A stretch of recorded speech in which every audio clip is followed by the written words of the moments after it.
Bapak Ibu semuanya, saya ucapkan terima kasih atas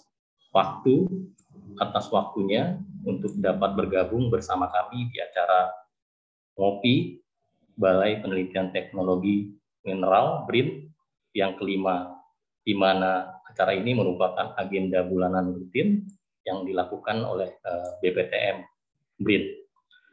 Pada kesempatan kali ini di acara webinar Ngopi BPTM 5 akan disampaikan topik tentang karakterisasi emas dan metode ekstraksinya dengan studi biji emas yang berasal dari Kabupaten Tanggamus oleh salah satu peneliti kami, yaitu Bapak Fika Rofik Mufakhir, STNT.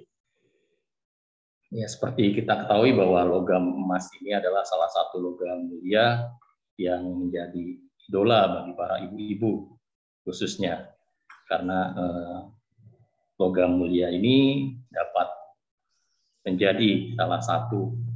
dijadikan sebagai salah satu investasi dikarenakan yang harganya meningkat tiap tahunnya. Jadi oleh karenanya saya yakin topik webinar kali ini cukup menarik bagi kita semua.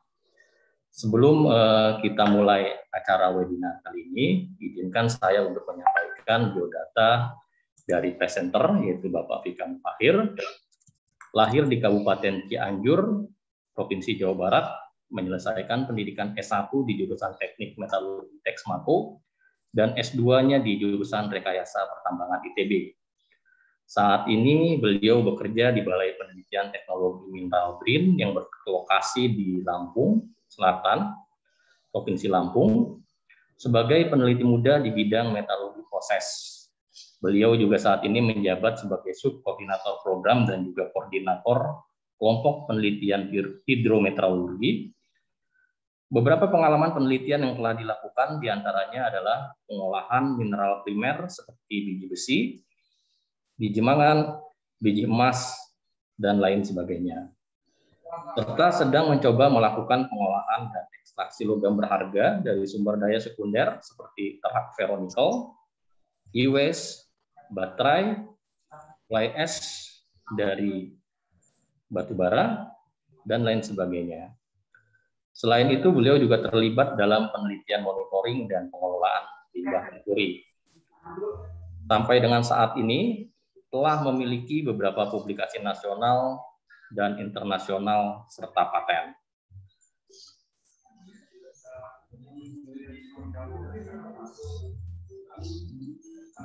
Untuk agenda webinar kali ini, berikut adalah jadwal yang akan dilaksanakan hari ini. Dimulai dari pukul 13.00 hingga pukul 14.00. Mungkin acara ini akan didahului dengan presentasi oleh Pak Fika, kemudian nanti dilanjutkan dengan diskusi dan tanya jawab. Mungkin untuk mempersingkat waktu, saya persilakan kepada Bapak Fika untuk memulai presentasinya. Silakan. Waktu dan tempat saya persilakan. Baik, Pak Fajar, apakah suara saya terdengar? Sudah, cukup jelas. Baik. Bikin share screen.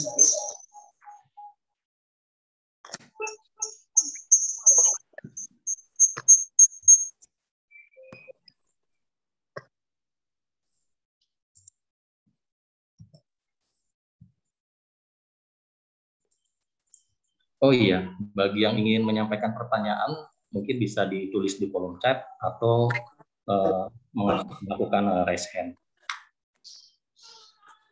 Untuk link absensi daftar hadir akan disampaikan nanti setelah acara presentasi ini selesai. Terima kasih. Presentasi Tanggamus. Bisa dimulai? Silakan Pak Fika. Saya kenal nggak ya? Baik, Assalamualaikum warahmatullahi wabarakatuh. Waalaikumsalam warahmatullahi wabarakatuh. Terima kasih Pak Fajar atas waktunya. Alex. Sebelumnya, Ya. perkenalkan saya Fikar Rafiq Mufakir. Saat ini saya sebagai peneliti di sampaikan oleh Pak Fajar. Ini Mungkin pertama-tama saya ingin mengucapkan dulu selamat hari pertambangan namanya Lembaga Riset kan? tanggal 27. Riset apa ini? Perkumpulan metode Mudah-mudahan pertambangan Indonesia semakin email dia itu. dan memberikan WA ada WA seluruh group. rakyat Indonesia. Tuh, siapa sih? Sebelum mengawali presentasi Siapa yang mau jadi pembicara? terkait dengan judul yang ingin saya sampaikan, Peneliti BPT. pertama saya akan menyampaikan dulu terkait Ini siapa? riset grup yang ada di BPT tentang Udah mulai.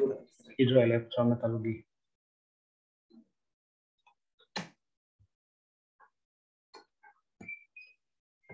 Ini anggota kelompok penelitian kami. Ada 6 orang, karena 1 orang sudah pindah, ini Pak Agus, ada saya sendiri. Kemudian ada Ibu Widi, kalian di meteorologi proses, dan kalian di meteorologi proses. Kemudian ada Pak Slamet, meteorologi proses juga kaliannya. Kemudian juga ada Pak Erik, yang kebetulan saat ini sedang melaksanakan postdoc di Norwegia. Kemudian ada Pak Anton Soptahandoko, dan kaliannya di elektro, dan juga Pak Sudijo dengan kepakaran di teknik kimia. Dan ini Pak Agus yang sudah berpindah ke Bandung. Fokus dari penelitian yang dilakukan di penelitian elektrometeorologi ini adalah kita mengerjakan sumber daya primer dan sumber daya sekunder. Adapun roadmap penelitian di penelitian kami, jadi sumber daya primer, baik itu primary metal, light metal, maupun precious metal. Kemudian sumber daya sekunder seperti limbah dari industri metalurgi, seperti slag, gitu ya. Kemudian industri gas, seperti contohnya spent katalis, gitu, dan US PCB ataupun baterai, gitu ya. Kita karakterisasi dan kita olah, gitu ya. Kemudian kita ekstraksi, kita optimasi, dan kemudian di scale up dan alih teknologi sehingga mendapatkan bahan baku untuk material maju, energi, pangan, dan kesehatan dalam bentuk nanometal maupun non-oxide dan juga fine chemical product. Ini yang menjadikan roadmap penelitian kami. Dan di sini beberapa peralatan pendukung yang ada di lab kami ada cukup lengkap, gitu ya, inkubator sekor, ventilator, lab, dan sebagainya. Dan juga kita ada alat autoclave yang memang kita bisa pakai untuk pengembangan dari bioleaching untuk biometeorologi. Kemudian kita juga punya alat instrumen. Di sini ada yang paling baru mungkin FSM ya, FSM dan juga Mikrohadas Teknologi. Di sini ada alat uji karakterisasi XRD, alat uji bahasa AS, ICP, gitu ya, dan juga ada SRF. Di sini kita juga mempunyai alat plan leaching dan purifikasi ya, untuk mengolah berbagai mineral. Kemudian juga untuk solvent extraction, yang kita bisa pakai untuk memisahkan contohnya nikalan kobalt. Dan juga kita punya peralatan electroplating dan electrowinding dan kapasitas arus maksimal 100 ampere. Ini biasanya kita gunakan untuk plating hard chrome dan juga nickel chrome. Dan selain itu mungkin perlu diketahui bersama bahwa tahun 2022 Balai Penelitian Teknologi Mineral kita akan mendapatkan SBSN. Ya. Jadi pembangunan ini ya, infrastruktur fasilitas laboratorium pengolahan mineral lokal strategis berbasis teknologi low cost dan zero waste. Jadi mudah-mudahan tahun depan kita punya gedung baru dan peralatan baru yang menunjang untuk penelitian yang ada di kami, dan mudah-mudahan bisa bermanfaat untuk seluruh masyarakat. Itu mungkin sebagai pengantar dari pengenalan dari kelutihan hidrologi.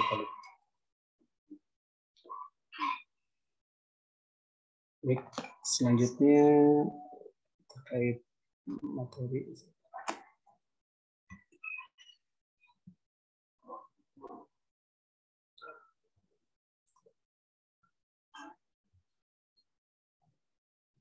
Apakah sudah terlihat, Pak Reza? Sudah, Pak Fika. Oke, baik.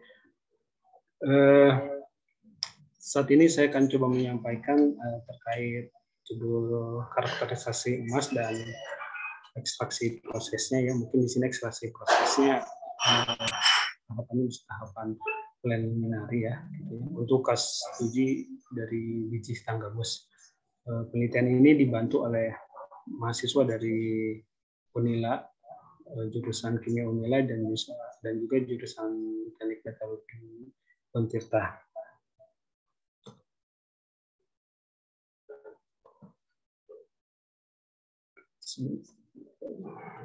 Oke.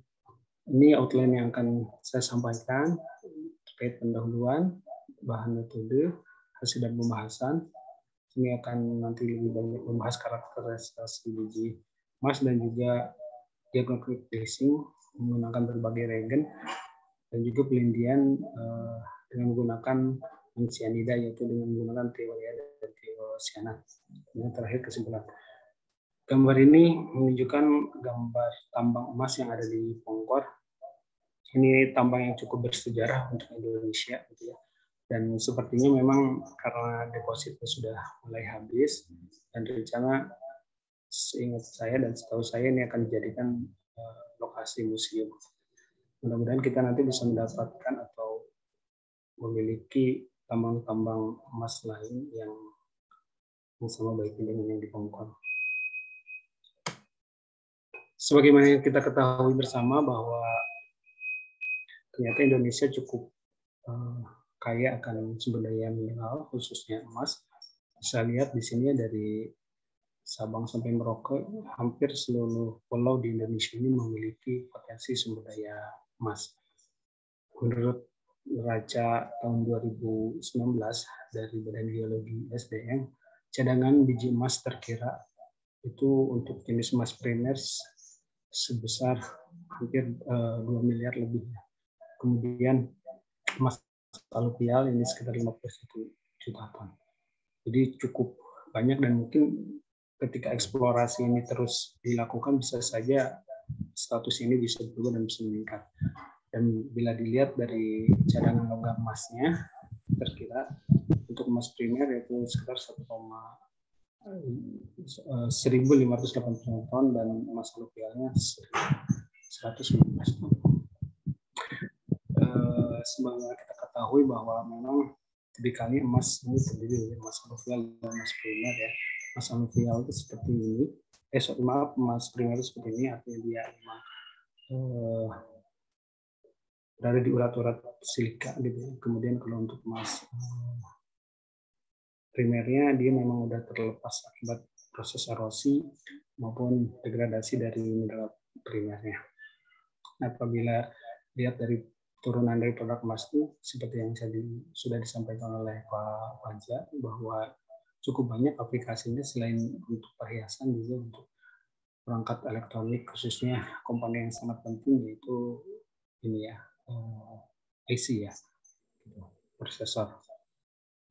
Sehingga orang sekarang tertarik dan banyak melakukan eksploitasi emas serta pengolahan emas, di mana yang memang harganya pun trennya itu selalu naik dari tahun ke tahun. Nah, apabila dilihat dari Pulau Sumatera, di sini bisa terlihat emas ini berada di jalur patahan Trans Sumatera ya. Di sini bisa dilihat dari mulai Aceh, dari Tangsel, terus kemudian ke bawah sampai ke ujung di Lampung, ujung Sumatera. Di sini terdapat dua perusahaan tambang emas besar, yaitu Matabe, pemiliknya Agincorp, atau kalau nggak salah sekarang sudah dibeli sama grupnya Astra kalau saya. Terus kemudian ada juga di sini di Lampung sendiri di Wailinggo Project di daerah Tanggamus. Apabila dilihat dari kadarnya sendiri ini cukup bervariasi ya. Dan memang sampai 120 kadarnya maupun jumlahnya ini cukup bervariasi. Sehingga bisa dilihat di sini ada beberapa perusahaan, ini contohnya yang di Kinross Mining yang di Natalang ini itu mengolah emas yang memang berada di daerah perbukitan. Kemudian bagaimana potensi mineral logam emas di Kabupaten Tanggamus sendiri? Ini masih dari data Badan Geologi. Terlihat sumber daya biji emas di status 2020 itu meningkat sampai 6 juta dengan cadangan sekitar 106.000 ton biji.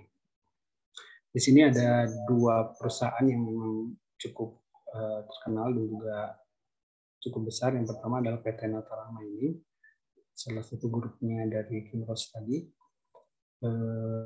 mempunyai luas areal ya sampai 100 km persegi, dan dia punya di beberapa titik. Itu di sana PT Natalang Mining mengolah kurang lebih sekitar 100 atau 380 ton per hari biji emas menggunakan teknologi Merrill Crowe, karena di sana memang peraknya cukup tinggi dengan recovery di atas 56%. Dan juga ada PT Nova Embar Picu dengan wilayahnya sekitar 484 hektar. Ini perusahaan nasional dan kalau nggak salah ini juga di bawah Asia Sejati. Kemudian apabila dilihat dari proses pengolahan emas secara umum, mungkin ini di sini banyak ahlinya ternyata saya lihat ya. Kita sharing aja dan juga refresh terkait pengolahan emas. Jadi secara ringkasannya seperti ini, jadi emas dari tambang ya, kemudian dihaluskan, di crushing, dikominisi, kemudian ada yang namanya proses pretreatment gitu ya, di mana di sini dilakukan proses aglomerasi, grinding. Untuk beberapa tipe sulfida biasanya diolah menggunakan flotasi, gitu kan. Ada juga di roasting, ada juga yang di dioksidasi dan pressure oksidasi. Dan untuk beberapa emas yang memang ukurannya sangat kecil, yang sifatnya refraktori, itu biasanya dilakukan ultrafine grinding. Kemudian setelah proses pretreatment itu biasanya dilakukan proses ekstraksi ya. Metode ekstraksinya cukup banyak. Seperti kita ketahui di sini ada in situ leaching, ada dam leaching, ada heap leaching, gitu ya. Ada agitation dengan menggunakan putaran, dan ada juga yang menggunakan pressure. Dan juga ada menggunakan amalgamasi, yaitu menggunakan regen merkuri ya, yang dimana saat ini sudah dilarang. Dan targetnya di 2025 itu dari sektor pertambangan itu 100% merkuri ini harus dihilangkan. Ini menurut rencana aksi nasional pengurangan dan penghapusan merkuri. Selanjutnya setelah proses ekstraksi kita lakukan proses purifikasi. Di sini ada begitu banyak metode ya, ada menggunakan ion-exchange, carbon in column, resin in column, ada carbon in leach, ada CCD dan juga emulsi. Kemudian setelah proses purifikasi, prosesnya sementasi dan electrolying, kemudian di refining dan recycling. Biasanya yang dilakukan di PT Antam Pulau Gadung ya, dia melakukan resmelting lagi dari emas-emas yang biasanya ada yang dijual di masyarakat, kemudian dia memberikan kembali sehingga mendapatkan bullion emas. Dan beberapa proses detoksifikasi untuk regen-regen yang cukup toksik gitu ya sebelum di disposal, dibuang. Nah, bila dilihat dari perbandingan pengolahan tipe biji itu sendiri dari yang termudah dan dengan yang tersulit atau tipe refraktori, biasanya untuk tipe laser ini hanya cukup dengan menggunakan metode gravitasi atau pemisahan gravitasi. Bisa menggunakan slit swap gitu ya, ataupun yang lainnya. Dan juga ada oxide. Tipe oxide ada juga yang pre-milling, sampai yang paling sulit untuk diolah itu adalah tipe antimarine ring dan gold bearing. Nah, apa sih sebenarnya itu untuk refraktor ini sendiri? Ini sebagai gambar ilustrasinya, yang hitam ini adalah biji emas ya. Terus kemudian yang di kotak ini adalah matrik materialnya gitu ya. Jadi kalau yang dikatakan free cold itu memang emasnya sudah terpisah, artinya dia sudah tererosi atau terdegrasi dari mineral induknya. Kemudian kalau untuk jenis permilling ini, dia masih berada di matrik mineralnya, kemudian ketika proses kombinasi gitu ya, di crushing, di grinding, dia akan terlepas gitu. Makanya emasnya disebut permilling. Dan juga ada yang tipe mikroefluensi yang memang emasnya sangat kecil, dan di sini memang disebut sebagai tipe refraktori. Kita lihat sebagai contohnya di gambar sebelah kanan. Ini saya ambil dari SAHO 2015. Ini contohnya emas yang terinfusif di matrik birit. Dia terlihat emasnya sangat kecil yang berada di matrik birit. Dan juga di sini ada emas yang berada di matrik asmat. Nah, menurut RIGI tahun 2000 bahwa ada klasifikasi untuk biji refraktor ini berdasarkan respon terhadap sianida, artinya diuji berdasarkan bagaimana kemampuan regen sianida ini melindungi emas. Jadi apabila persen ekstraksinya di bawah 50%, maka kategori ini sebagai refraktor tinggi, 50-80% ini refraktor sedang, 80-90% ini refraktor tengah, dan 90-100 ini free milling. Kategorinya yang di sini free milling. Kita lanjut. Ini menurut Gokelma tahun 2016 bahwa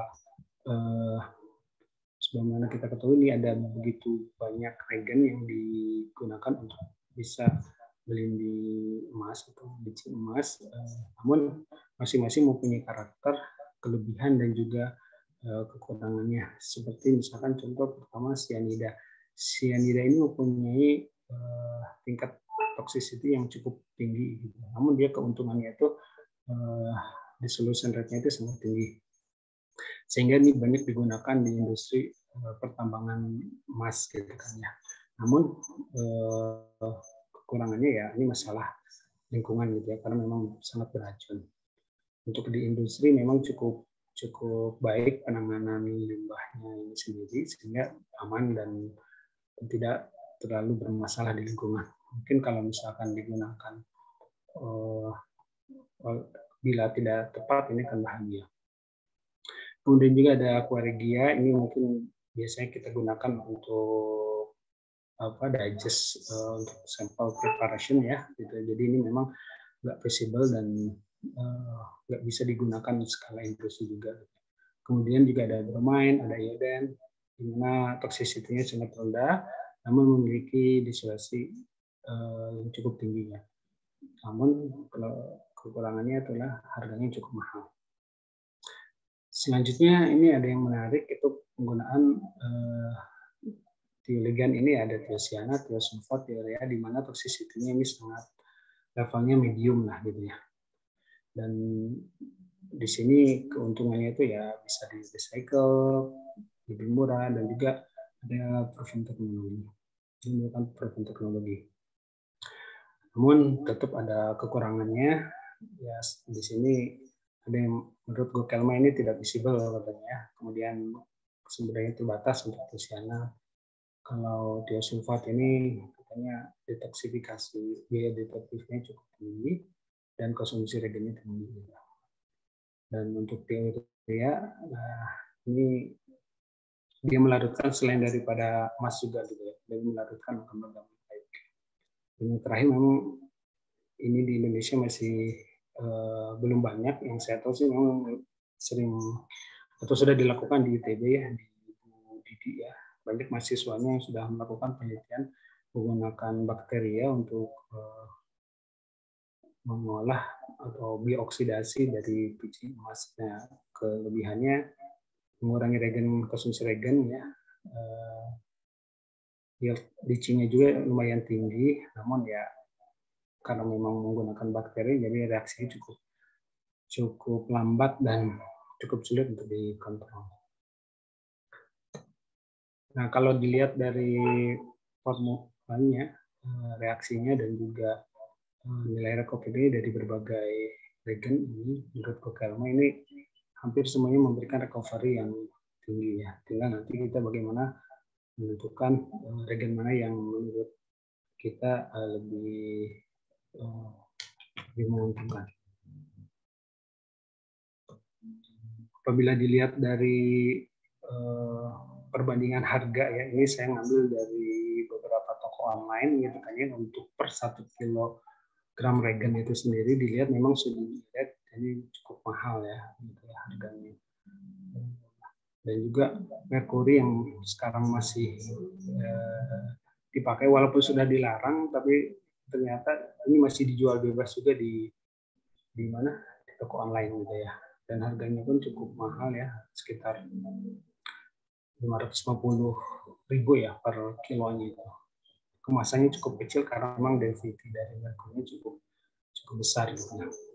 Dan di sini juga ada KCN yang sering dipakai oleh industri, dan juga beberapa regen lain alternatif yang dirasa bisa jadi alternatif ya. Harga untuk diurea tadi mungkin hampir sama ya dengan harga KCN. Jadi dalam presentasi kali ini itu saya ingin coba mengetahui ya, tujuan dari penelitian ini adalah mengetahui karakteristik biji emas yang meliputi komposisi kimia, mikrostruktur, dan komposisi fase mineral serta karakter dari emas dengan menggunakan metode diagnostik leaching. Kedua, mengetahui karakteristik larutan emas dari hasil penelitian emas menggunakan diurea. Kita coba nanti seperti apa responnya, dan juga konsentrat hasil pengolahan menggunakan regen tiosianat. Jadi mungkin sangat sedikit nanti yang akan disampaikan karena memang posisinya kita ingin melihat karakter dari si emas yang ada di Tenggamus. Jadi untuk bahannya, lokasinya ini kita dapatkan di Pekon Lengkukai, Kecamatan Klumbayan Barat, Kabupaten Tenggamus, Provinsi Lampung. Jadi kurang lebih 66,7 km dari Bandar Lampung. Di sini ada beberapa perusahaan tambang emas, salah satunya tadi ya PT Napal Umbar Picu yang lokasinya nggak terlalu jauh, dan juga di sebelah sini ada lokasinya yang PT Natarang ini. Jadi memang daerah sini sepertinya banyak potensi kandungan emasnya. Ini bahan yang digunakan. Kemudian untuk metode karakterisasinya kita menggunakan SRF, SRD, kita coba gunakan ECMA juga, kemudian AAS, ICP-OS, kemudian gunakan Microsoft Optic dan juga PS. Jadi kita pengen lihat karakter dari emasnya seperti apa. Kemudian ini bahan-bahan dan alat penelitian yang digunakan, kita menggunakan reactor leaching yang bahannya ada yang dari kaca dan juga dari teflon, dan juga kita menggunakan botol luar. Untuk mengukur pH kita menggunakan pH meter, dan untuk dissolve oksigen kita menggunakan biometer. Nah, untuk metodenya untuk diagnostik leaching, jadi simpelnya mungkin biji yang sudah halus ini kita lindi menggunakan NaCl. Kemudian setelah itu kita saring, residunya kita washing dan kemudian kita lindi kembali dengan NaOH. Dan ini kita lakukan terus sampai dengan menggunakan larutan HF. Nah, NaCN ini sendiri diharapkan bisa mendissolve atau melarutkan emas. Kemudian untuk NaOH ini tujuannya untuk melarutkan senyawa alumina, sehingga barangkali ada emasnya yang memang terinklusi atau berada dalam matrik alumina. Kemudian kita juga leaching dengan menggunakan HCl untuk melihat apakah mineral atau biji emas itu sendiri berada dalam matrik karbonat seperti kalsit, dolomite, ataupun misalkan di matrik sulfide ya, ada di galena ataupun di perovskite. Selanjutnya kita gunakan juga NO3 nitrat ya. Tujuannya untuk destruksi mineral piritnya ini, pirit, magnesite atau arsenopirit.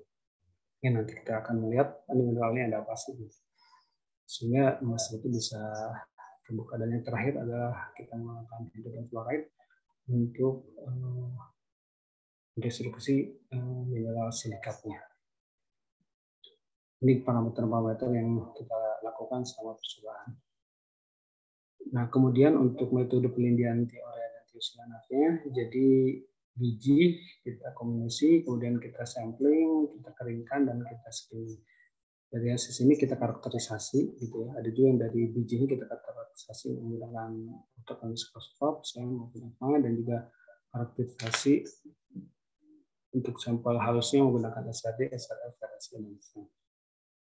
Nanti dari hasil ini ada yang ke A dan yang ke B. Nah, yang ke B ini kita mencoba kita roasting gitu ya. Kita roasting, kita oksidasi di temperatur 650, 750, 850 sampai 950 gram, kemudian di konsentrasi nanti dikeringkan dan nanti kita lihat antara yang tiling magnetik dengan konsentrasi magnetik seperti apa. Pak Vika, mohon kalau bisa suaranya agak dikeraskan sedikit ya. Oke, maaf Pak. Terima kasih. Oke, selanjutnya dari saya tadi kita lindi masing-masing ya. Pertama untuk TiOrea ini kita lindi 2 kali ya dengan variasi konsentrasi TiOrea dan juga temperatur. Kemudian untuk cyanat kita lindi dengan kondisi yang sama gitu ya. Namun kita pengen lihat antara konsentrat magnetik dan non-magnetik selanjutnya dikalkulasi dan dianalisis. Dari hasil yang didapatkan bahwa untuk analisis SRF-nya itu mineral biji atau biji emas ini didominasi oleh unsur silika, besi, dan sulfur ya. Gitu. Di sini juga ada terdapat aluminium, kalium, dan kalsium. Gitu. Dan beberapa mineral lainnya. Dari hasil fire assay diketahui bahwa kandungan emasnya itu sebesar 4,3 ppm dan juga kandungan agennya sekitar 90 ppm. Di mana dilihat hasil XRD-nya di sini terdapat 3 fase yaitu kuarsa, hematit, dan pirit ya. Di mana di sini kuarsa cukup tinggi. Nah, apabila dilihat dari hasil SEM-nya itu sendiri pada permukaan, kita gunakan scanline method gitu ya. Di pola garis kita lihatnya di sini bisa dilihat kadar silikonnya cukup tinggi ya. Silikon, kemudian aluminium, dan terdapat juga sulfur. Jadi mengkonfirmasi hasil dari analisis SRF maupun tadi RSI. Nah, kemudian kita lihat dari mineraloginya menggunakan mikroskop optik. Setelah kita coba dari beberapa titik, ini memang yang munculnya itu fase pirit dan fase kuarsa ya, di mana emas ini kita tidak menemukan posisinya ada di mana gitu. Sehingga keberadaan emas masih belum kita ketahui posisinya ada di mana. Selanjutnya kita coba menggunakan backscattered elektron dengan EDS di spot yang kita ambil. awalnya kita menjustifikasi untuk gambar A dulu ya. Untuk A ini kalau lihat dari komponennya ini Fe dan sulfur yang cukup tinggi, ini kemungkinan ini mineralnya mineral pirit. Nah, karena ini begitu terang, di mana emas mempunyai densitas cukup tinggi, awalnya kita menyangka ini adalah emas. Ternyata setelah kita di point scan, ya, ternyata setelah dideteksi ini hasilnya ternyata Pb gitu ya, timbal dan juga S ini dipastikan ini PBS mungkin ya sini. Sedangkan emasnya masih belum ketahui posisinya di mana. Kemudian lanjut kita coba menggunakan EPMA gitu ya. Bagaimana karakter biji tanggamus ini? Di sini di pembesaran 200, 500 sampai 2000 kali. Di sini terlihat matriknya matriks Susida ya, seperti tadi yang sudah kita cek menggunakan DDS gitu ya.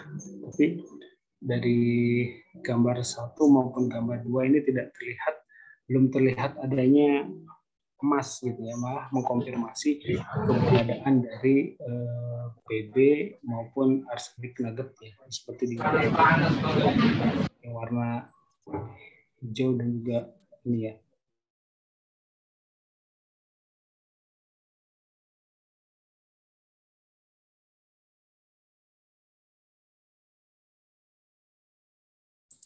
Pak Fikar, suaranya termute, Pak. Oh, oke, sudah tidak kedengaran? Sudah kedengaran. Sudah, Pak Fikar, silakan lanjutkan. Baik. Jadi, baik, kita lanjut. Dari spektranya sendiri ini muncul sulfur ya paling tinggi dan juga besi ya. Ada besi, ada sulfur gitu. Jadi masih malah belum ketahuan ini posisinya di mana. Tetapi mineral pirit, kemudian tadi ada ini ya PBS ya, dan juga sileka yang memang sudah terkonfirmasi dengan baik. Nah, kemudian kita coba lakukan pelindian ya dengan menggunakan diagnostic leaching seperti yang tadi. Ternyata setelah kita lindi menggunakan CN ini terdeteksi adanya emas gitu ya, dengan persen ekstraksinya sangat rendah di bawah 40% gitu ya. Jadi ini bisa dikategorikan sebagai jenis refraktori tinggi. Kemudian kita coba destruksi dengan NaOH, kemudian dilanjut dengan NaCN. Di sini masih rendah ya gitu ya. Keberadaannya bisa saja ini emas juga terinklusi di mineral gitu ya. Kemudian kita digest lagi menggunakan HCl gitu ya. Kita tindih lagi dengan HCl. Kemudian dilanjut dengan cyanida. Ini ekstraksinya masih ya agak naik gitu ya. Bisa jadi ini ada di beberapa mineral karbonat mungkin ya. Karena tadi sempat ada Ca juga ya. Kemudian di sini kita lindi kembali menggunakan asam nitrat dan dilanjut dengan HCN agak lebih tinggi. Ini nitrat ini kan memang bisa nge-digest atau ngedestruksi mineral pirit gitu kan ya. Sehingga ada kemungkinan itu berada di pirit, dan terakhir kita digest menggunakan silika. Digest menggunakan hidrogen fluoride ya, untuk bisa melihat apakah emasnya berada di matriks silika. Ternyata dari 5 regen ini gitu ya, bahwa emas itu berada di dalam matrik-matrik tersebut gitu ya. Begitu juga dengan ekstraksi Ag-nya. Cuman di sini terlihat Ag ini sepertinya dia berada di luar gitu ya, tidak terinklusi, sehingga ketika proses pelindian dengan menggunakan cyanida ini kadarnya persen ekstraksinya ini cukup tinggi gitu ya, hampir 80% gitu ya. Sedangkan di fase yang lainnya tadi gitu ya, ini sebenarnya tidak terlalu besar gitu ya. Jadi di sini emas memang terinklusi gitu ya di mineral-mineral tadi, sedangkan ini perak dia lebih terbuka gitu ya, sehingga dia mudah terlindung menggunakan cyanida. Kemudian kita lihat dari hasil XRD, SRD-nya ya, dari residu setelah pelindian cyanida tadi dari mulai biji ini leaching dari cyanida, ini peaknya hampir sama dengan dasar ya, dengan biji awalnya gitu, jadi tidak ada perubahan fase gitu ya. Tapi seiringnya dengan pelindian yang terus sampai akhirnya pada leaching height ini semua fase silikat maupun beberapa pirit gitu ya, ini sudah hilang, tidak muncul fasenya. Namun di sini masih tersisa fase silikat karena memang proses height-nya kita tentukan waktunya, sehingga mungkin ada beberapa silika memang mineral silikat yang memang belum larut. Nah, kemudian apabila dilihat dari pelindian TIOREA, di sini kita variasikan konsentrasi mulai 1 sampai dengan 4. Di sini memang konsentrasi 1 menunjukkan pelarutan emas yang lebih tinggi gitu ya, dibandingkan dengan konsentrasi lebih besar. Ini bisa disebabkan karena mungkin oksidator yang ditambahkan ini tidak cukup untuk bisa membantu mendestruksi emasnya gitu ya. Karena memang konsentrasi TIOREA-nya ternyata cukup sedikit aja udah bisa gitu, tanpa harus konsentrasi yang lebih besar. Kemudian dari pengaruh temperatur, di sini terjadi ada peningkatan perarutan emas ya, gitu ya. Dimana yang terbaik di sini ternyata di 50 derajat gitu ya. Mungkin kenapa tidak di 60, bisa jadi di TIOREA-nya ini terdekomposisi. Kita analisis berdasarkan waktu dari 1 sampai 12 jam dan juga sampai 3 jam. Kemudian dari hasil analisis residu dan pelindiannya, di sini terlihat senyawa Si, Fe, dan sulfur ya cukup mendominasi sama seperti sampel awalnya, karena memang tidak terlalu banyak berubah strukturnya ya, dia tidak merusak struktur yang ada. Bisa dilihat di sini fase-fasenya itu masih ada dengan berbagai perlakuannya, tidak seperti tadi ketika kita menggunakan senyawa asam maupun senyawa hidrogen. Nah, apabila dilihat dari proses pemanggangan gitu, jadi sampelnya kita roasting dulu gitu dari berbagai temperatur, kemudian kita kita lindi gitu ya, dan ternyata di sini pada temperatur 950 derajat hasil roasting untuk fase non magnetiknya ini menunjukkan pelarutan lebih tinggi dibandingkan dengan yang fase magnetik. Di sini malah tidak ada pelarutan sama sekali dari emasnya. Dari hasil SRF dan juga SRD menunjukkan ada perubahan fase ya, dari bijinya, kemudian setelah di roasting gitu ya, di sini piritnya hilang ya, asalnya ada pirit, di sini jadi hilang, berubah jadi hematite, dan kemudian dipisahkan dengan magnetic separator. Di sini untuk mineral non magnetiknya ini didominasi oleh mineral silika gitu. Sedangkan untuk yang magnetiknya itu sendiri masih terdapat ada silikanya juga, mungkin yang masih ikut, dan juga ada ferritit. Jadi dapat disimpulkan bahwa karakteristik petik biji emas dari tambang wilayah Pekan Lengkokai Kabupaten Tanggamus ini memiliki kandungan AU-nya itu 4,3 ppm ya, dengan nanti 90 ppm berdasarkan hasil PSI ya, dengan unsur asam PSI yang dominan yaitu dalam matrik mineral silika dan pirit. Kemudian keberadaan AU yang tidak terdeteksi melalui mikroskop optik, dan saya mengindikasikan AU berada dalam bentuk partikel halus atau microintrusion yang terlibat dalam fase mineral utamanya. Ketiga adalah hasil diagnostik Lynching menunjukkan AU berada terinklusi dalam fase alumina, pirit, dan silika dengan respon terhadap ekstraksi cyanidanya sebesar 25,45%, sehingga dapat dikategorikan sebagai tipe refraktor tinggi. Yang keempat adalah dalam penilaian tiurea, konsentrasi 1 gram per liter tiurea dan temperatur 50 derajat memberikan nilai pelarutan AU yang lebih tinggi. Kemudian yang terakhir, dalam penilaian tiocyanat, temperatur roasting 950 dan konsentrasi magnetik menunjukkan pelarutan emas terjadi sehingga mengindikasikan AU lebih banyak berada dalam matrik silika yang non-magnet.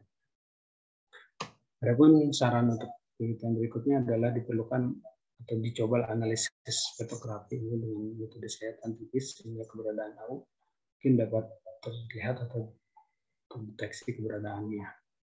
Kemudian diperlukan penelitian intensif dengan metode perawatan dan penelitian dengan parameter lainnya, bisa variasi di medan magnetnya, variasi ukuran sampel, jenis konsentrasi oksidator, jumlah persen padatan, maupun yang lainnya.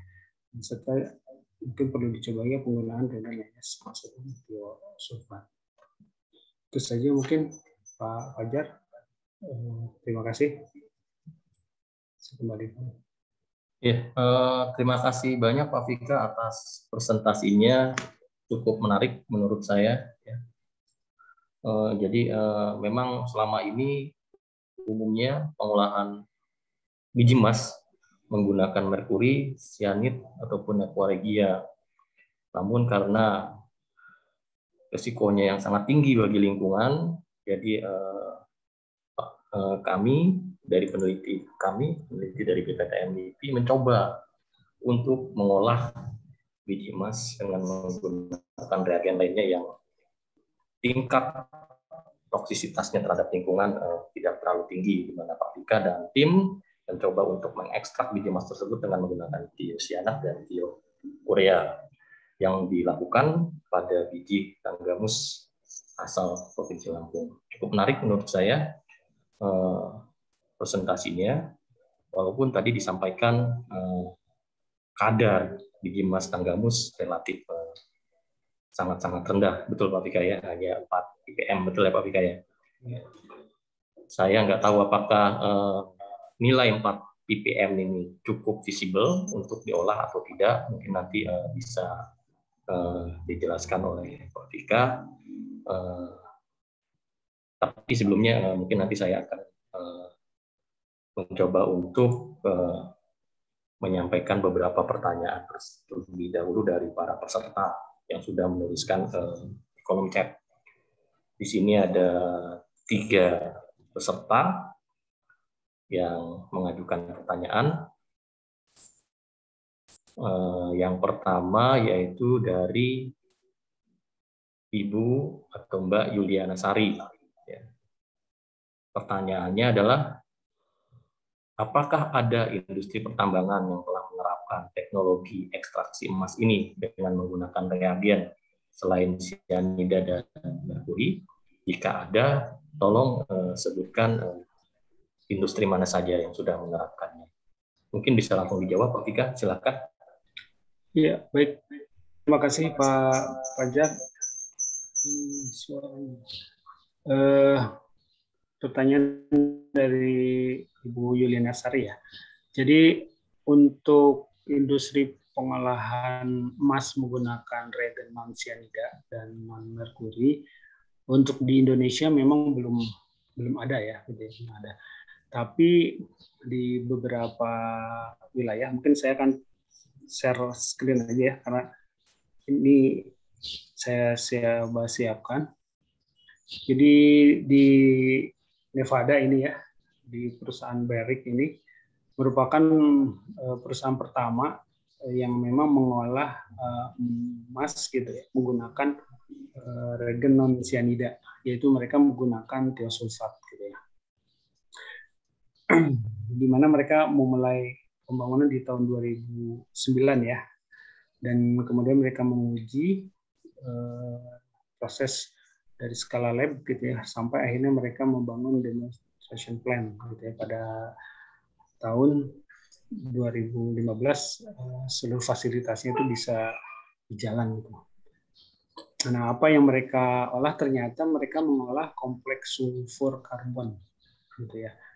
Jadi, atau dikenal dengan double refractory ore. Jadi si bijinya itu dia udah sulfidik dan juga karbon gitu. Jadi sifatnya track robbing. Jadi dua unsur yang menurut saya ini sangat sulit untuk diolah dengan metode konvensional gitu ya. Ternyata di balik ini mereka berhasil. Ini adalah sampai mereka mendapatkan penghargaan ya dari Lab Metallurgy Award ya. Ini adalah peneliti-penelitinya yang memang fokus mengerjakan pengolahan emas dengan non sianida. Nah, yang paling dekat adalah di Australia ya, di Australia. Jadi ini hasil dari penelitian CSIRO ya, Commonwealth Science Industry Research Organization yang ada di Australia. Mereka memang melakukan penelitian ekstensif kurang lebih hampir 10 tahun ya, untuk mencoba mencari alternatif regen pelindung, dan di sini mereka menggunakan tiosulfat juga ya, tiosulfat gitu ya. Nah, mereka membangun sekitar 2019 ya, gitu ya. Mereka mengaplikasikan teknologi tersebut ke Clean Mining Limited gitu ya. Di sini demonstrasi pertama dari teknologi yang mereka lakukan di Menzies ya, dengan kapasitas 50 ton per hari. Di sini menggunakan metode fat leaching dan juga detection leaching.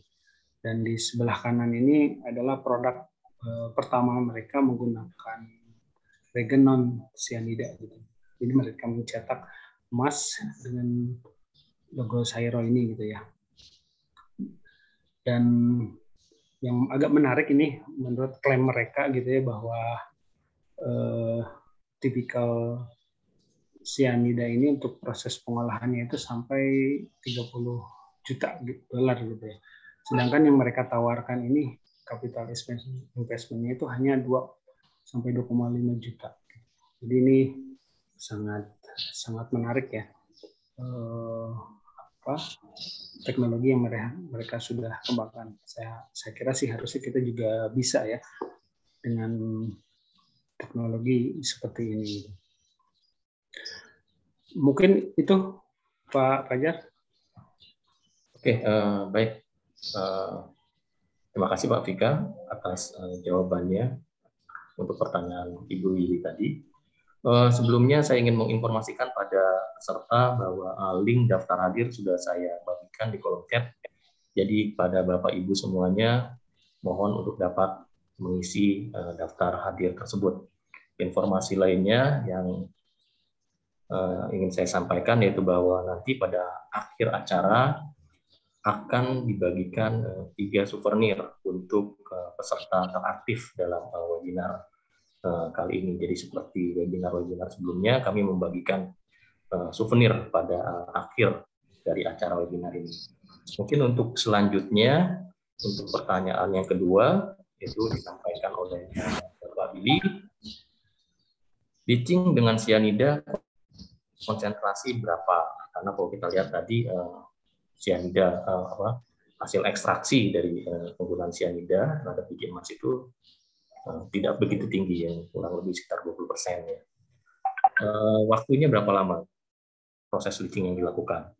Kemudian metodenya bagaimana?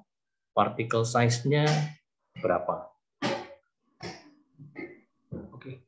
Silakan Pak Vika. Pak Fajar, saya share aja ya, saya share screen aja mungkin ya biar Silakan Pak Vika biar lebih jelas ya. biar lebih jelas ya.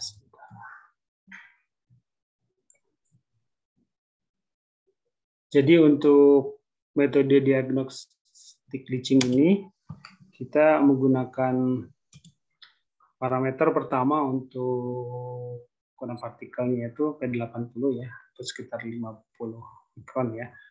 Kemudian ini kondisi-kondisinya mungkin bisa dilihat gitu ya, kondisi percobaannya. Kemudian untuk berapa konsentrasi NaCN yang dipakai, ini kita menggunakan 10 kg per ton dengan kondisi pH 11, temperaturnya 27 derajat selama 24 jam. Jadi setiap tahapan ini gitu ya, kita lakukan hal yang sama gitu ya. Jadi proses pelindian menggunakan cyanidanya kita menggunakan kondisi yang sama, NaCN-nya, pH-nya, waktunya, gitu, dan temperaturnya. Gitu. Begitu mungkin Pak Fajar. Oke, semoga bisa menjawab pertanyaan Bapak Billy ya. Oke, untuk pertanyaan selanjutnya dari Bapak Nizar. Ya. Ya, mungkin hampir sama tadi seperti yang saya sampaikan ya, yang ditanyakan oleh Bapak Billy, sorry, hampir sama dengan pertanyaan yang disampaikan oleh Bapak Billy. Kenapa kelarutan emasnya dalam cyanida, dalam cyanid kok rendah sekali? Peraknya bahkan lebih dari 100%. Silakan mungkin bisa dijawab Pak Vika. Ya, baik. Terima kasih. Jadi mungkin ya kenapa emasnya ini sangat rendah gitu kan ya. Ini bisa dikarenakan emasnya itu, partikel emasnya itu bisa berukuran halus dan dia terinklusi di matrik silika ataupun matriknya pirit gitu ya. Hal ini terbukti dari beberapa proses pelindian bertahap tadi ya, menggunakan NaOH, NaCl, dan nitrat sampai ke HEP. Itu konsentrasi atau persen ekstraksi AU-nya itu tertinggi malah di pirit ya, sampai 28,4% gitu. Artinya kemungkinan besar itu emas itu berada dalam matrik pirit. Selanjutnya kenapa perak ini lebih tinggi? Nah, kemungkinan perak ini dia sudah terhidrasi ya, ketika proses kombinasi sampai dengan tadi 50 mikron gitu ya, posisi Ag-nya itu mungkin dia terbebas gitu, tidak berada di matrik mineralnya gitu, mineral baik di pirit maupun di silika mungkin, sehingga ekstraksinya itu bisa tinggi gitu ya ketika langsung dilindi menggunakan cyanida. Walaupun kalau tadi di data proses hasil diagnostik leaching untuk HF itu sendiri ternyata menunjukkan ada sekitar 12% perak yang terekstraksi. Jadi ada sebagian kecil atau sedikit yang perak ini berada di matrik silika, tapi selebihnya sebagian besar dia terhidrasi ketika proses kombinasi, sehingga ekstraksinya bisa lebih tinggi. Mungkin itu Pak Fajar. Oke, terima kasih juga atas penjelasannya. Kita lanjut ke pertanyaan berikutnya, yaitu pertanyaan nomor 4 dari Bapak Wahid. Izin bertanya dan mohon maaf jika kurang sesuai konteks. Jika dengan menggunakan tiosulfat, selain potensi keuntungan ramah lingkungan, ada potensi apa lagi yang bisa diperoleh dengan menggunakan tiosulfat? Silakan Pak Vika. Ya, baik. Terima kasih. Ini sebenarnya yang sudah mengaplikasikan tiosulfat kan di 2 perusahaan tambang emas di Nevada tadi dan juga di Australia ya. Mereka sih mengklaim bahwa proses dari tiosulfat itu bisa menggantikan proses dari sianida secara signifikan gitu ya. Mungkin ini saya coba ngambil dari apa? Dari informasi dari Clean Mining. Ini saya coba share lagi. Ini tipikal code ya, pakai carbon in leach plan ya. Flowchartnya seperti ini gitu ya. Mungkin seperti tadi yang sudah saya jelaskan juga, ini mungkin lebih ke vectorial diagramnya. Nah, ini adalah proses kecilnya ya. Ini sampai ada 7 reaktor gitu ya. Kemudian pengambilan karbon, elusi, dan sampai akhirnya proses electromining. Nah, dengan menggunakan tiosulfat ini, berdasarkan klaim mereka bisa mengganti daerah yang begitu banyak ini, khususnya di proses ininya ya, di proses chillnya. Bisa dilihat prosesnya jadi lebih simpel ya, dari setelah proses ini dewatering gitu ya. Mereka cukup melakukan leaching seperti biasa menggunakan agitator gitu ya. Selanjutnya dewatering dengan menggunakan filter press ya, sehingga dapatkan pregnant solution, dan selanjutnya mereka menggunakan teknologi resin ya, menggunakan resin action column ya, dan akhirnya di strip dan dapat presipitat yang ujungnya digunakan untuk diproses lagi menggunakan electromining. Jadi, dan setelah proses ini pun barren leach solution-nya bisa dipakai lagi gitu. Sebenarnya di cyanida juga bisa sih gitu ya, dipakai lagi cyanidnya di evolving gitu ya. Tapi yang menarik di sini ya, mereka tidak perlu investasi yang cukup besar gitu ya. Dan terkait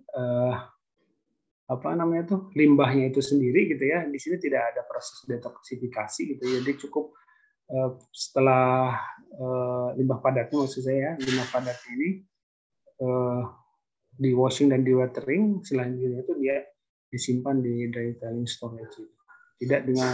Berbeda dengan yang memang proses yang menggunakan cyanida ya. Di sini ada tahapan Teilhofer, tailing thickener, sampai cyanide destruction gitu, dan baru disimpan di tailing bed. Jadi dari sisi investasi yang tadi cyanida tipikalnya sampai 30 juta US gitu ya. Nah, mereka mengklaim sampai 2-2,5 juta US. Jadi sangat jauh sekali. Mungkin itu Pak Fajar ya. Semoga menjawab. Oke, terima kasih Pak Fikal. Bagi Bapak Ibu lain yang ingin bertanya, silakan di kolom chat, bisa menuliskan di kolom chat atau raise hand. Mungkin satu Pak Fikal tadi pertanyaan saya di awal. Kira-kira biji emas asal Tanggamus ini visible tidak untuk diolah dengan menggunakan biokuria ataupun tiosianat? Karena kalau kita lihat tadi diolah dengan sianid pun recovery-nya nggak terlalu besar. Ya. Bisa dijawab kira-kira Pak Wika? Ya, baik Pak Fajar. Untuk bisa menentukan itu visible atau tidak, sebenarnya banyak faktor ya Pak Fajar ya, tidak hanya kadar gitu ya, dan juga bagaimana persen ekstraksinya gitu. Juga termasuk potensi sumber dayanya gitu ya. Jadi harus dikalkulasi dengan tepat gitu ya. Misalnya kadarnya tinggi, jumlahnya sedikit, ya juga repot gitu ya. Atau kadarnya rendah, tapi jumlahnya banyak gitu kan. Gitu. Karena beberapa tambang pun ada yang mengolah kadarnya misalkan cuma 2 ppm gitu kan ya. Tapi dengan jumlah yang cukup besar, hitungannya masuk, akhirnya mereka bisa bangun gitu. Dengan suara teknologi cyanida gitu, misalkan contoh. Nah, kalau untuk di Tanggamus ini sendiri mungkin saya belum bisa mengklaim ya, karena ini masih penelitian pendahuluan gitu ya. Sairo sendiri butuh sampai 10 tahun ya untuk bisa mendevelop teknologi non cyanida gitu ya, dan dan akhirnya berhasil gitu kan ya.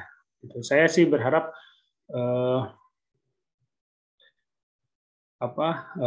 kerjasama ataupun misalkan dukungan dari para industri, khususnya industri pengolahan emas gitu ya, khususnya tambang emas yang memang kita bisa sharing gitu ya, sharing karena kadang peneliti ini kesulitannya di mendapatkan sampel ya, Pak Fajar ya, karena Iya, sampel betul. ini cukup susah juga kita dapatkan gitu ya, sehingga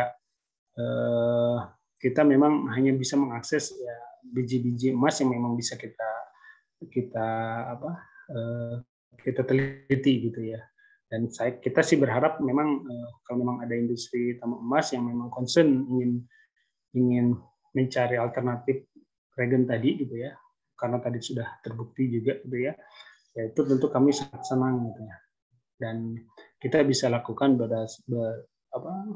secara step by step gitu ya, sampai mulai dari percobaan metallurgical testnya seperti tadi gitu ya, sampai nanti kita scale up gitu ya, yang ujungnya nanti mendekati proses industri. Itu mungkin Pak Fajar ya. Oke, baik Pak Vika. Mungkin ini satu pertanyaan terakhir ya Pak Vika, karena ini waktunya juga sudah lewat dari Bapak Billy ini sudah raise hand ya. Silakan Bapak Billy mungkin bisa langsung menyampaikan pertanyaannya ke Pak Vika. Iya, terima kasih atas kesempatannya Pak Fajar. Tolong sebutkan asal instansi juga Pak. Ya. Oh iya, saya kebetulan praktisi Pak ya, kebetulan kerja di perusahaan tambang emas.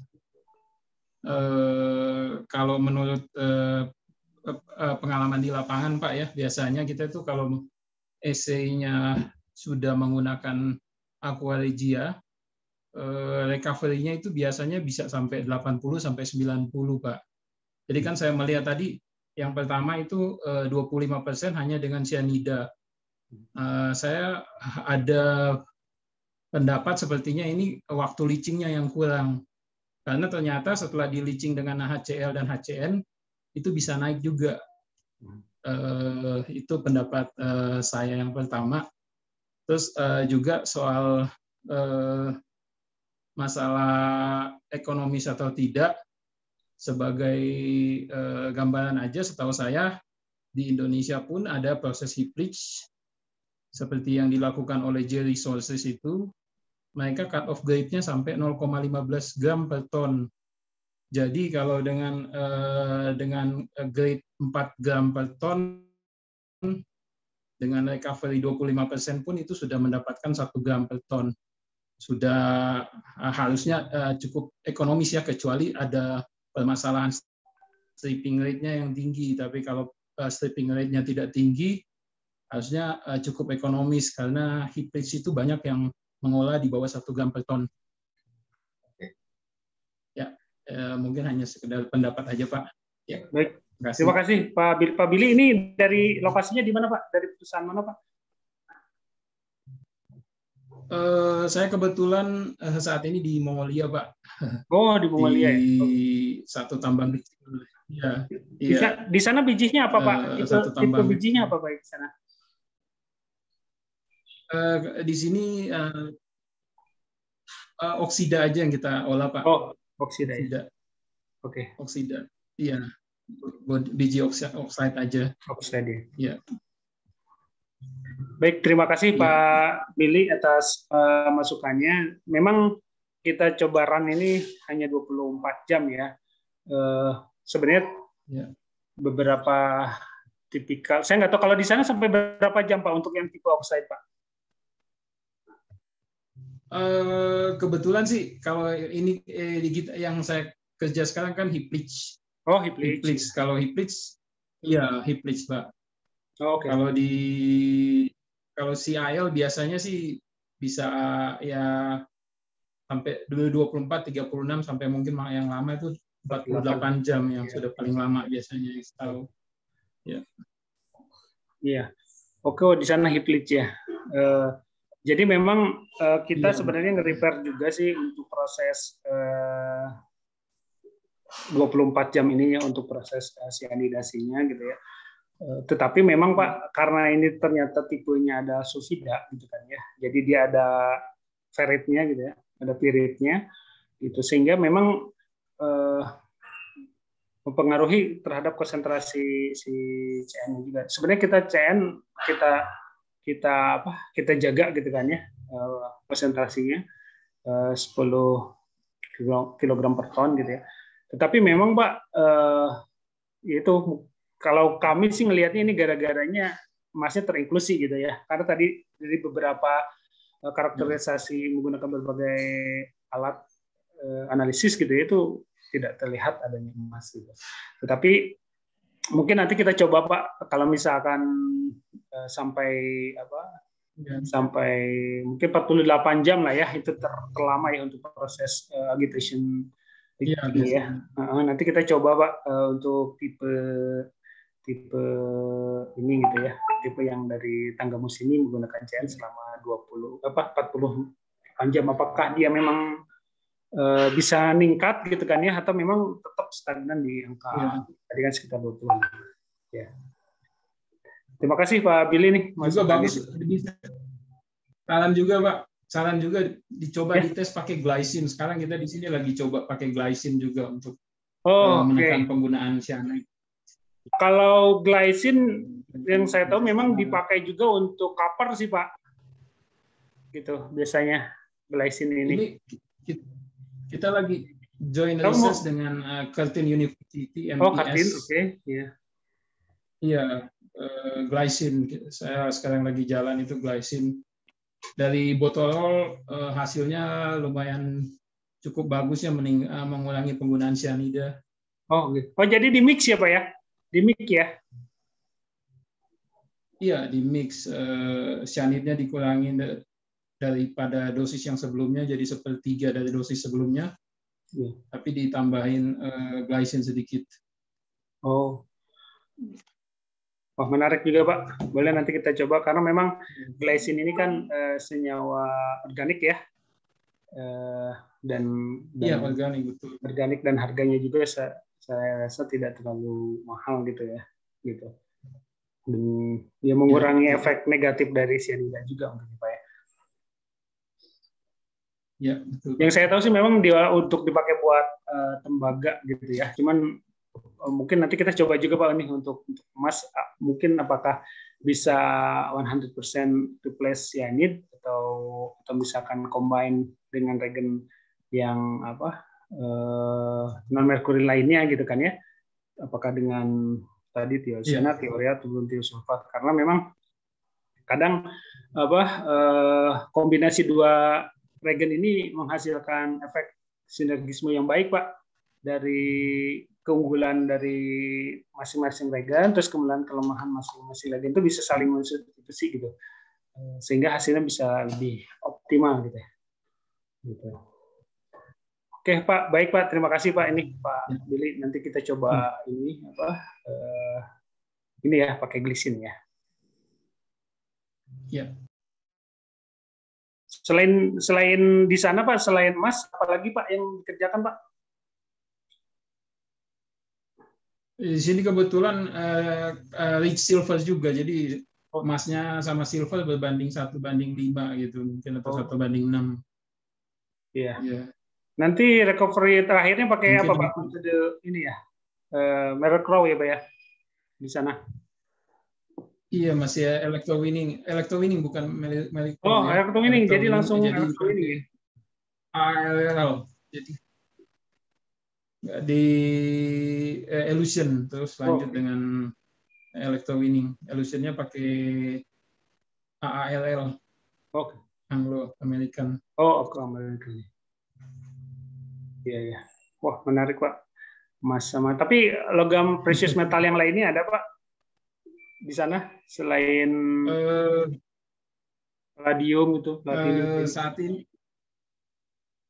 Nah, nanti kita mungkin akan ada polymetal, tapi masih dalam tahap studi Pak, masih studi kelayakan.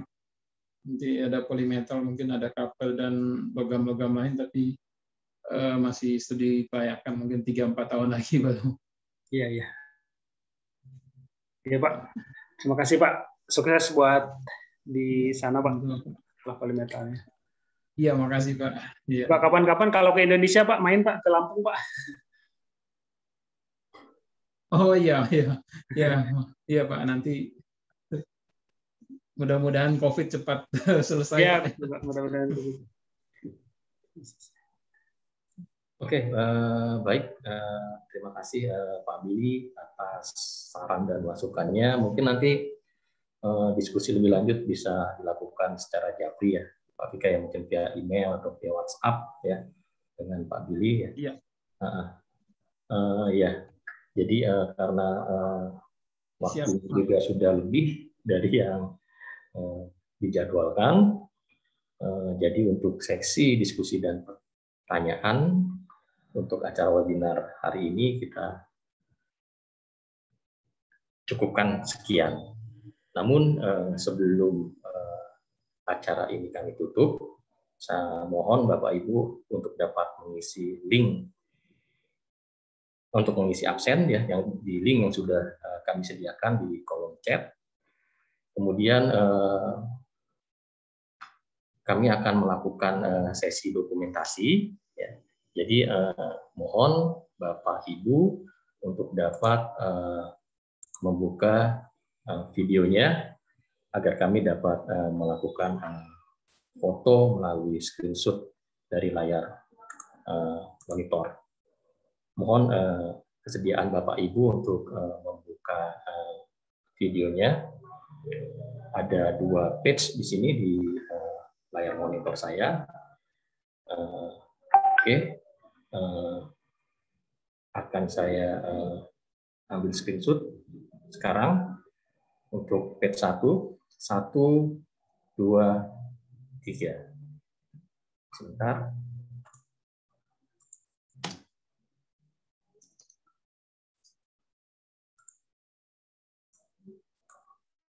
Bu Ulin, mungkin bisa dibantu untuk screenshot, Bu Ulin. Takut tidak tersimpan di saya. Ya, baik Pak. Oke. Oke, berikutnya sebentar. Sudah, Bu Ulin? Untuk page 1? Sebentar. Oke, sekarang di page 2. Ya, sudah. Oke, di page 2 saya akan ambil screenshot. 1, 2, 3. Oke, ntar saya pindahkan dulu.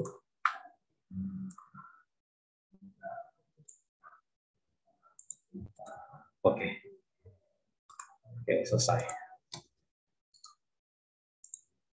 Oke,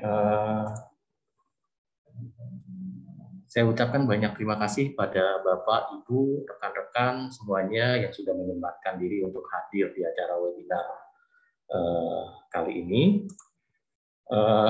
Seperti yang sudah saya sampaikan tadi, untuk acara kali ini akan disediakan 3 souvenir bagi para peserta yang teraktif ya, bagi para peserta teraktif di acara webinar kali ini yang nanti akan dihubungi oleh Ibu Ulin ya, selaku panitia dari acara webinar kali ini.